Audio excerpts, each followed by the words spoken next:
Dear Venerable Sisters and Brothers, Dhamma friends, we are going to start another question and answer session. And I would like to invite PL to present the written questions to start the session. With your permission, Bhante, the first question. Venerable Bhante, after the Dhamma talk last evening on Aniccanupassī, I contemplated to check whether I had any wishes, agendas or plans. Then I was with Ānāpānasathi and went to bed very mindfully. Around 1 a.m. I had a severe heart pain. Wonder of it was I did not cling to pain, though it was so severe. Instead, I thought, this body doesn't belong to me, nor this pain. The pain immediately vanished. With congratulations to Bhante, I was feeling glad that I am not frightened to death or pain, and I don't have wishes and agendas anymore. Would like to have Bhante's comments on this experience. Thero Saranai. Had that you have gone, that the only thing we have to have a immediate death inspection. Then only the question. As an institute, we have to go through to the coronary and to do. And the other thing is having that given any panic, you have to call all the yogis and even me in the up there. That is also another problem. Thank you very much for saving all kind of thing. And more and more you practice, you are bound to experience numerous deaths. Again and again, death. More and more you experience death, more and more rejuvenation happen. And the person remaining is not the same person. Completely new. Again and again. So, wish you all a quick death.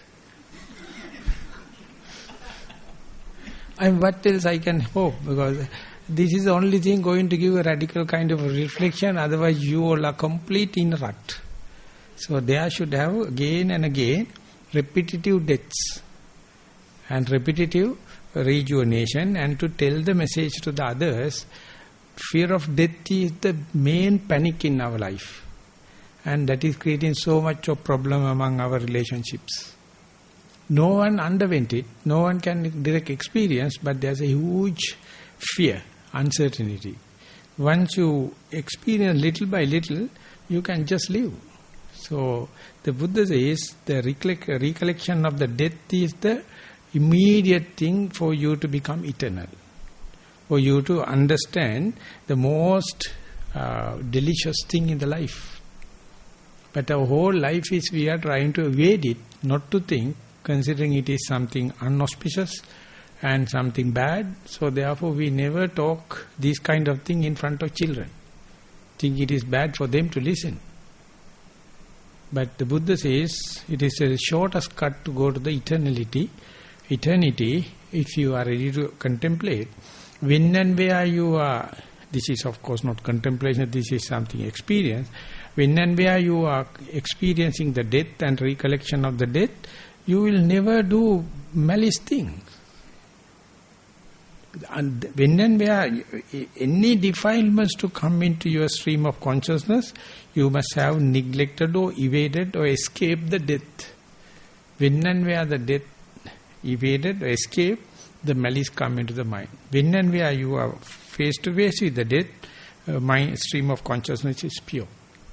So this is the what some side effects or byproducts or indirect kind of experiences or gifts yogis experience, but usually they don't talk openly on them unless otherwise meditators, otherwise the other world will understand this is something unauspicious.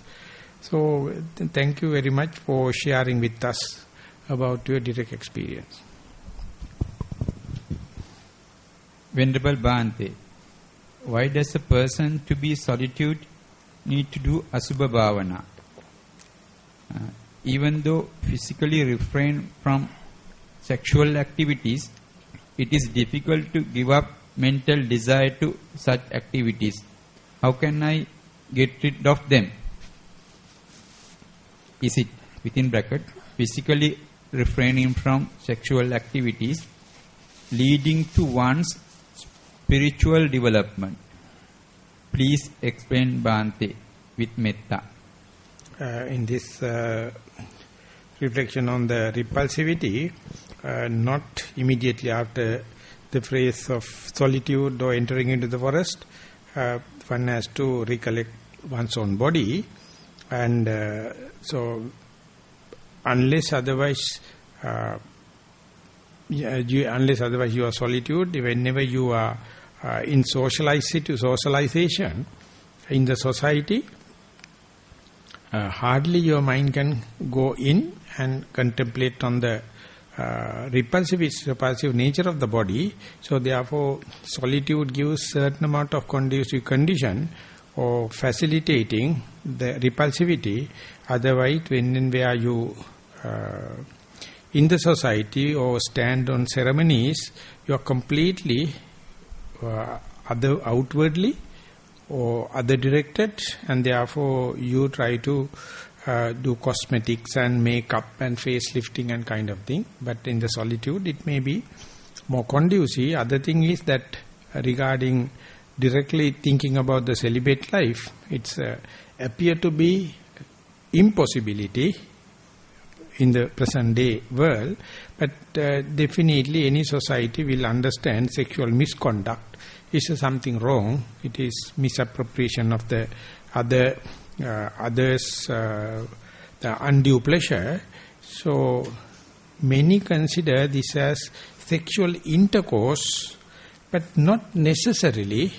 Whenever you have the extreme desire for to see shapes and colors by your eye, and the desirable sounds from your ear, desirable smells from your nose, desirable taste from your tongue, and desirable tactile sensation from your body, all of them amount to be the sensuous desire or sexual desire. So not only the restraining from the sexual intercourse, but any other unwanted extreme desires, you have to slow down, calm down, and then only one day you can understand kama chanda, the sensual desire, as a hindrance. And when and where you are free from it, very understanding that my mind is free from sexual desire or sensual gratification, that's a kind of a immunity, so that we achieve by keeping the mind face to face with the materialistic object like in-breath and out-breath, or rising and falling, or left and the right in the walking meditation. And later, once you develop that mindfulness, steadfast mindfulness, the predictability can appear. For a certain period, I can keep my stream of consciousness away from the sensuous desire. Likewise, your mastery, seasoning can increase. So this is the way it is increasing slowly. But don't try to go so quickly or accelerate it faster. Then you may be overestimating, and you will be end up with the disappointments. So let it happen slowly, keeping the mind more and more occupied in the primary object is the medium kind of strategy to do away with it. Even then, the nasty or uncontrollably, the sexual and sensual desire overwhelm you, but don't try to regret it. Try to understand the magnanimity, the profundity of it, and try your best to physically not to commit and mentally not to appreciate it. And even under such circumstances, due to the past tendencies, they overwhelm you. And when and where you have the stream of consciousness fairly free from sensuous desire, you must develop diligent effort to maintain that security as long as possible. And that is the way one can gain the grounds on that. There is no other shortcuts. Dear Venerable Sir, I would like to donate the required sand for the walking path around the Bo tree. It is now all covered. And to the walking path around the communal Buduge. The sand seems to be getting washed away. 2 or 3 gaps in the cemented barrier between the walking path and the forest may also need to be filled with the reduced sand loss. Please give me your opinion on this and advise me as to how should I go about doing this. Much merit to you for all you do for us. May you complete your sansaric journey in this life itself. May you be healthy, well and happy. A yogini. Of course, it must be a yogini. If it is a yogi, he would pull sand to the upper walking path. This must be something yogini. Anyway, 2 aspects. One thing is the material. Other thing, you yourself has to carry it. You yourself has to spread it. You yourself has to clean it. It is utterly a yogi's job. And therefore, if you can take some baskets and kind of thing, take 1 or 2 up there as a volunteer help and clean right round the walking paths, sweep it. And most people, they do not know how to sweep. Then they are sweeping, they pull all the sand to the corner, and if you dig there may be so much of sand swept away. So therefore, do it. And of course, that particular person who requested can go to the office and learn how to get the sand. And my wish, I would like to see is that you each and everyone fetch a bucket of sand and bring there, spread there, sweep and pull all the weeds right round and make it clean, and that indicates that how much you are respecting your walking paths. And this is a very good sign to see whether monks and nuns or yogis are meditating. If the walking path is intact, if the walking path is clean and kept well, that means they are healthy, their meditation is progress, they know what is the Buddha Sasana is. Otherwise, just going cross-legged and keeping hand upon hand and waiting, it is not necessarily indicate that you are healthy, mentally and physically, not necessarily indicating that you are progressing. But the walking path, and if you wish to see the history in Sri Lanka, wherever the ruins of the walking paths available, that's a very clear signs places has been acquainted by Aryans. So later, our nation as Sri Lanka lost due to this or that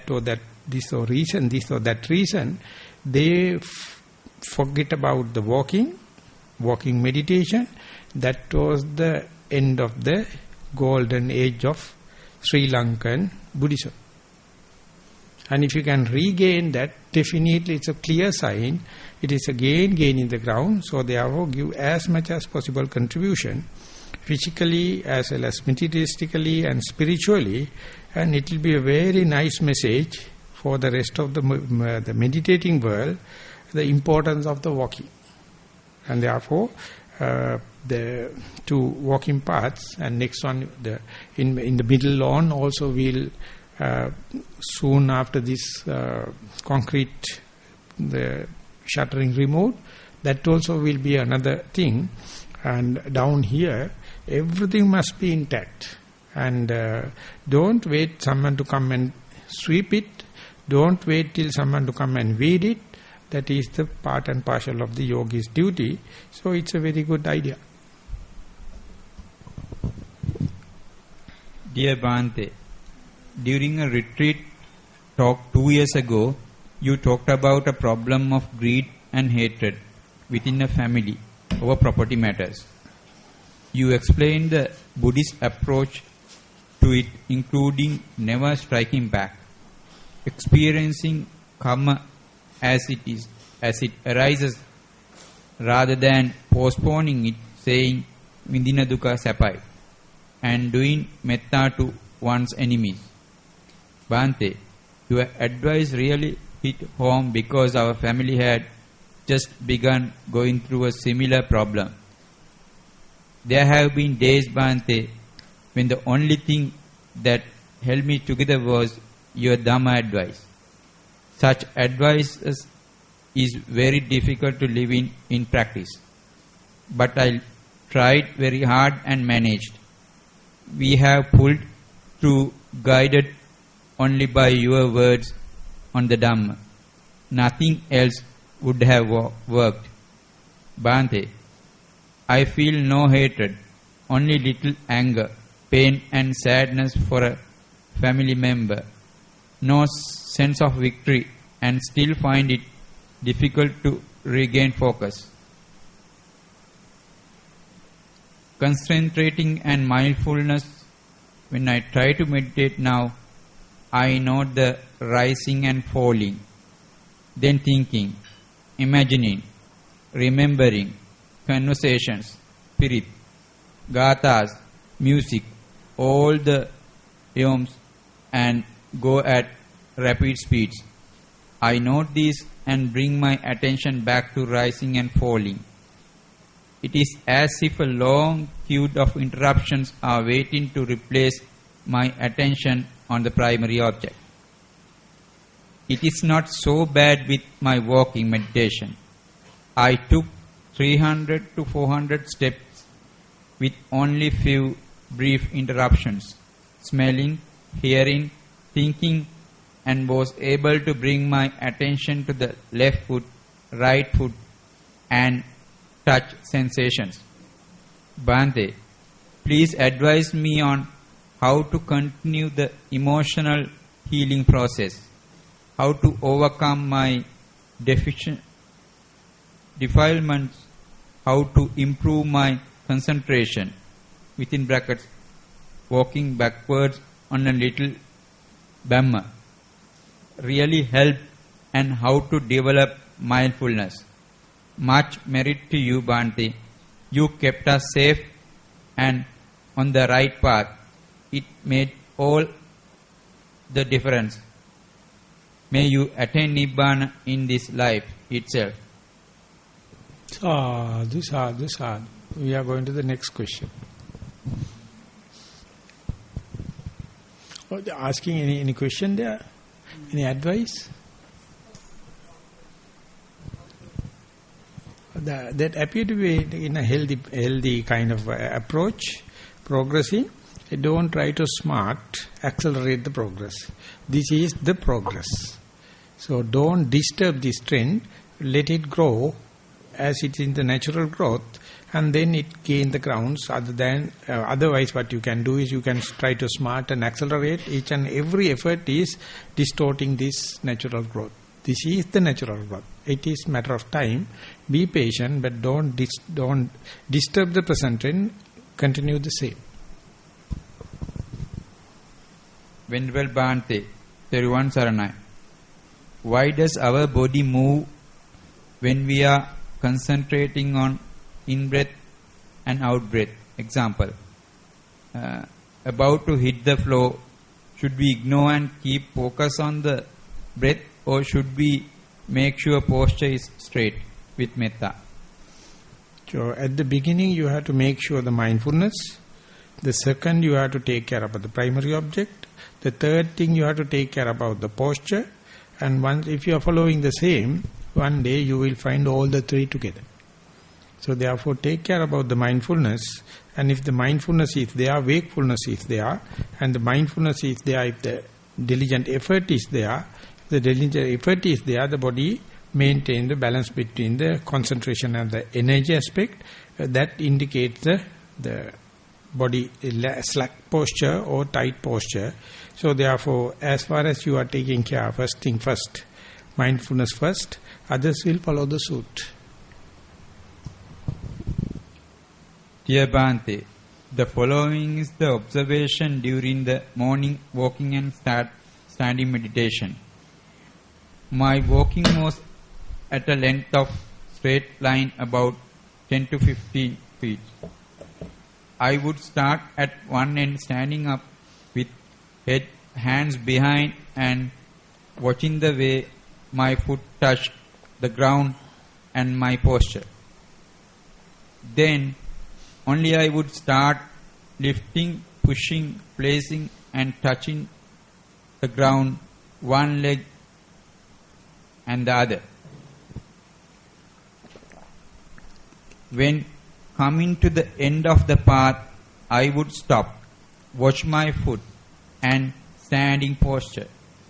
After that, I would watch how my foot lifted to one side, body turning, the other leg moving to the previous foot direction, to return and walk back to the starting point. The initial stage got many planning, thinking to do this and to talk about that. I was aware that although I was observing the foot movements, I actually could not see them in a detailed and deep sense. I determined not to entertain these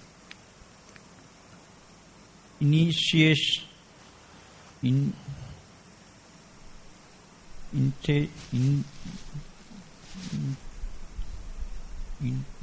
of thinking. After this, I observed that there was one foot pressed and then fall on the ground, and then another foot lifted from the ground. That means the observation was like this: one foot pressed the ground, the same one foot fall onto the ground, the other foot lifted from the ground. These three movements are most obvious. The other movements are not. These three movements were seen in the walking from middle to last stage.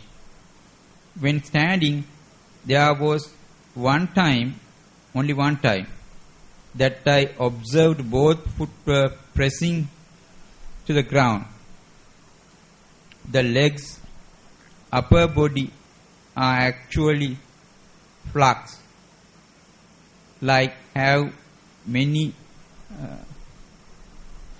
particles formed together closely and they are shaking all the time.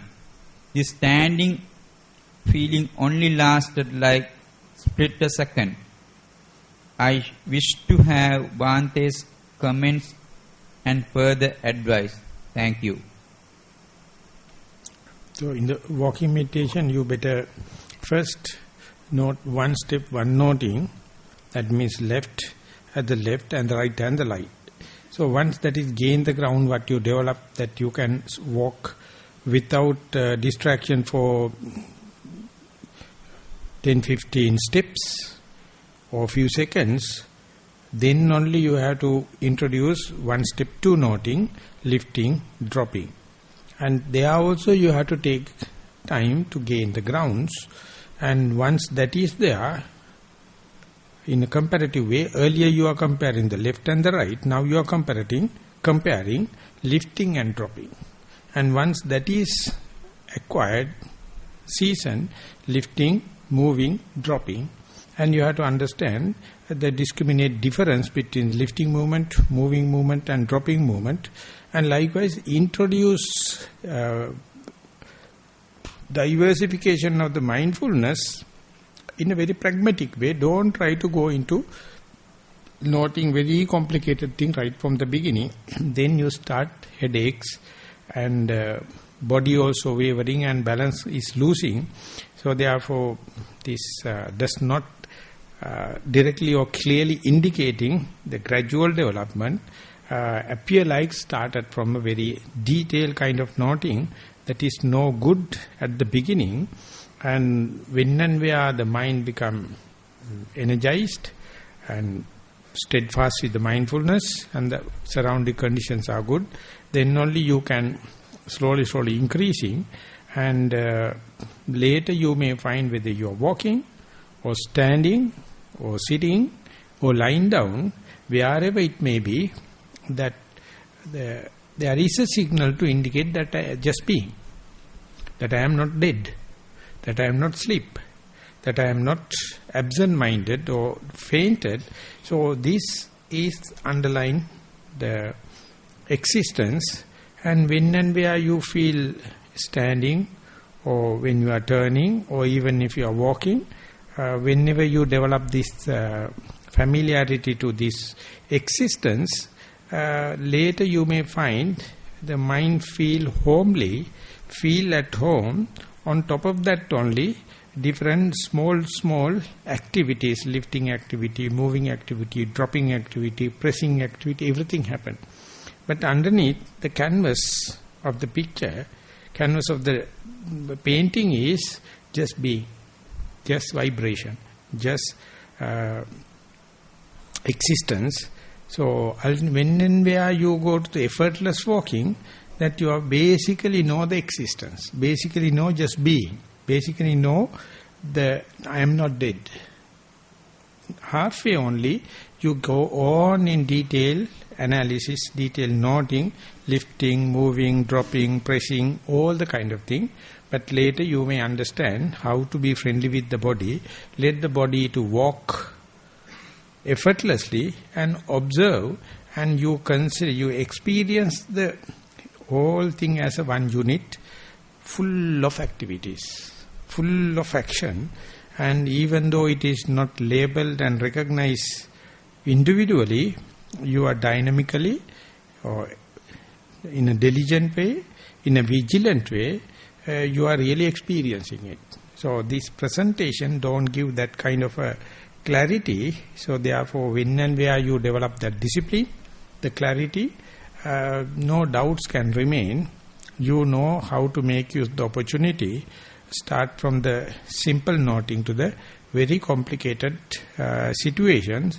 In that sense, walking meditation is quite diversification, easy way to diversify your mindfulness than sitting. And in the day-to-day situation is not fairly under control. So therefore, if someone is very skillful in walking meditation, that can be a pacemaker, how to adopt into the sitting and how to adopt into the day-to-day work. And that is how walking meditation is going in between. So that indicates how much you can use this simple mindfulness to the multivarious or multitasking lifestyle.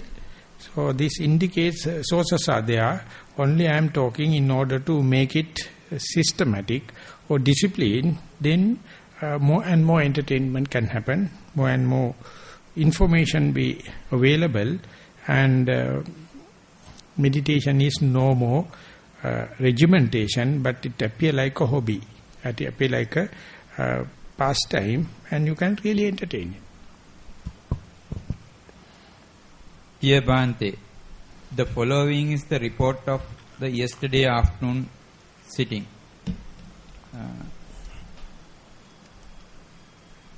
Three-quarters of the sitting sensation, I saw rising, falling in a quick and short mode. The rising, falling were going in a cycle movement instead of up and down horizontally. When I felt bored with the monotonous rising and falling, stories and images appeared. I quickly went back to the abdomen rising and falling. After some time, the rising became short but not drastic in movement.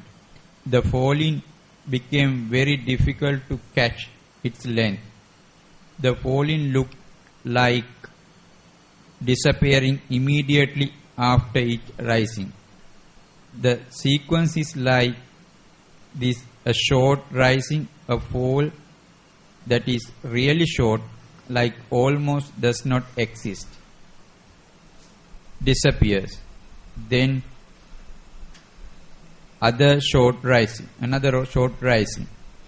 These sequences filled up the last quarter of the sitting, when I felt frustrated because of unable to catch the falling, storing and images appeared. When I directed my observation from stories and images to abdomen, the rising and falling became just rising and falling, up and down, horizontally, at abdomen in medium phase. There was no stoppage observed in their sitting. I wish to have further instruction from you. Thank you. So observation continue, that is a good sign, but don't expect that to happen or this to happen or reject anything. Whatever happening is make it natural. It is not a conceptual. So even the falling is short, if the rising is prominent, make sure each and every rising you are following. Even the falling is not tangible, no, you can't perceive it. Make sure each and every rising is happening. That means you are intact. So that is the way not to make any worries, not to make any turmoils, but just give the conducive condition, just facilitate what is happening, rather than give any chances for entertaining doubts. And it is of course a matter of time. More and more you go there, you rather than expecting anything, you just let the thing happen and observe. And not only that, observing, your reporting itself is a reinforcing your observation. More precise reporting. Next time you go to after the precise reporting, next time you go to the meditation really start from the point where you reported correctly. Then catch it. If you reported wrongly, that again the repercussion happen in the mind. Have I observed properly or have I reported properly? So therefore both of them, observing and reporting, has to go in hand. And once the momentum taken, least amount of doubts can happen, and the continuity, the momentum gathers, and ultimately you will caught up into the momentum, and no more monitoring necessary. You can just let the autopiloting of the whole operation and just observe. This is kind of a gathering momentum for that kind of a step. Dear Bhante, Theruvan Saranai, although my question it will not be a part and parcel of your retreat, would appreciate if you could kindly explain in a nutshell about ahosi karma. Can bad karma could be wiped out by doing good deeds in present birth, or should anyone have to pay in some way, or can same will be hidden or reduced by doing good deeds? Do you consider all while we go through in present birth is due to good and bad deeds? Karmic forces in previous lives. May you attain Nirvana on this birth itself. Thank you. This subject, the Buddha says, you can't comprehend totally. If you are try to see all the nooks and corners, definitely you will go mad. Because it's a vast, profound subject. Whatever may be, if you are doing, if you are Samaritan going only try to do good things, whatever the trivial thing happen on the bad way, it will be compensated and you will be generally in good results. But if you are doing generally bad things and whatever the good thing happened, that will be nullified and you are going to end up with the bad results. So that depends on it is on the all and none law, but the proportionate. The example the Buddha given is, if you take a little bit of water and put a grain of salt, you feel the salty taste, but if you throw that grain of salt into the river, no change. Because of the proportion. Exactly the same. So therefore, the average value must be to the better side. Then the negative or bitter side of the bad side will be diluted, and the vice versa. Venerable Bhante, thank you for all the advices on Dhamma. The experiences and realizations were immense. This retreat was possible as Bhante had appointed the organizers and asked me to select the days from the office before we left. It will be great help. If I could do the same, then it will be my third retreat. As I planned by reading, listening and practicing Dhamma to be ready for this retreat, I will prefer 10-day Sinhala one, as we think, listen and practice in Sinhala. Please Bhante, if I could plan for during the retreat 6-7 months, I will be glad. May Bhante and all the organizers,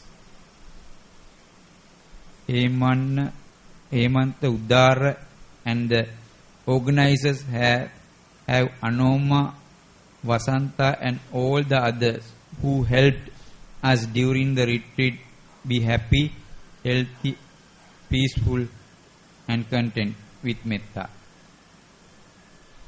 So it's a kind of a goodbye message. But we have few days, isn't it, to say goodbye. So special nothing in the message or as a Dhamma discussion. So what we, general statement is, we try to keep as much as possible transparent in the websites as well as the correspondence. So therefore, if there are any suggestions you need, you may make it. Otherwise, please visit our Nissarana website.